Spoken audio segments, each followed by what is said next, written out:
Şimdi biraz bahsedelim meseleden, önünden arkasından. İsrail gece yarısı aslında Tahran'ı vurmaya başladı. Saldırılara Yükselen Aslan Operasyonu ismini verdi. İsrail Başbakanı ve Savunma Bakanı'ndan saldırıya ilişkin açıklamalar da ard arda geldi. Ve gözler Amerika Birleşik Devletleri'ne çevrildi bir yandan da. Çünkü Amerika Birleşik Devletleri biliyorsunuz İsrail'e destek veren bir ülke ve haliyle bu saldırılarla bir ilgisi var mı yok mu, bir dahli söz konusu mu, ama Amerika Birleşik Devletleri saldırıya dahil değiliz dedi.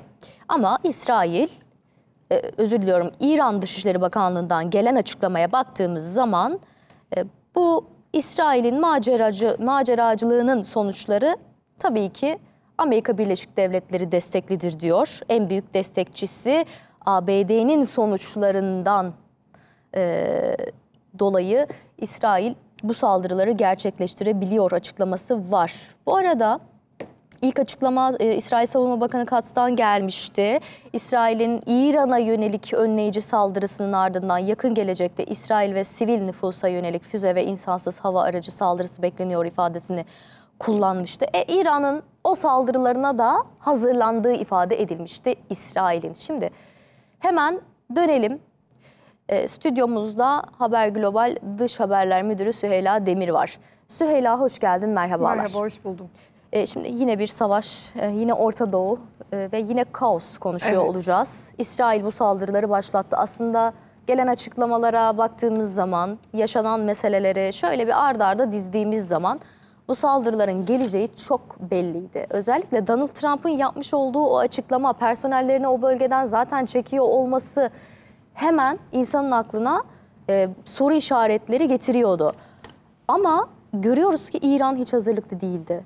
Neden hazırlıklı değildi? Nasıl böyle bir zafiyet yaşanabildi? Açıkçası biz bunlar bir taktik mi? İran'ı müzakere masasında taviz vermeye zorlamak için bu bombardıman seçeneği kaçınılmaz bir tehdit gibi havada asılı mı tutuluyor? Bu nedenle mi acaba birazcık blöf yapıyor Amerika Birleşik Devletleri diye sorarken bu saldırı geldi. Ama arka planda aslında İran'ın dost bir ülke tarafından son aşamada uyarıldığı ve artık İsrail saldıracak, eli kulağında an meselesi mesajını aldığı yönünde haberler de vardı. Kim bu dost ülke bilmiyoruz. Bir Arap ülkesi mi? Türkiye'de olabilir, bilmiyoruz ama aslında İran uyarılmıştı. Fakat Pezeşkiyan'ın da son açıklamalarında şöyle ifadeler vardı. Belki de bekliyorlardı gerçekten de.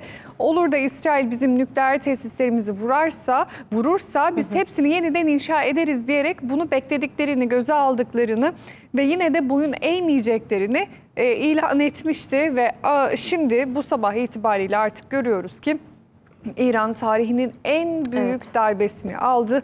Hem de ezeli düşmanı İsrail tarafından. Bakın dalga dalga halinde gelen ve de doğrudan savaş ilanı olarak tanımlanabilecek.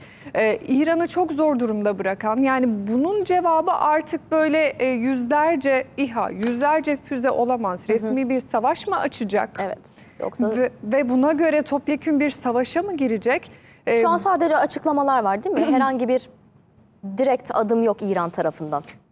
Direkt adım yok ama cevap veriyoruz ifadesi kullanıldı. En son yapılan İran'dan gelen açıklamada cevap veriyoruz demek, acaba operasyon başladı mı ya da başlayacak mı?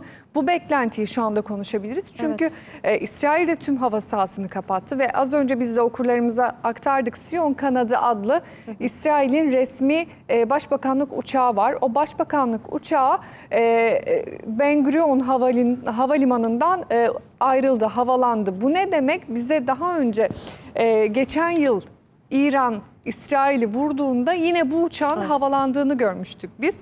O zaman tutulduğu üstten ve o üste vurulmuştu.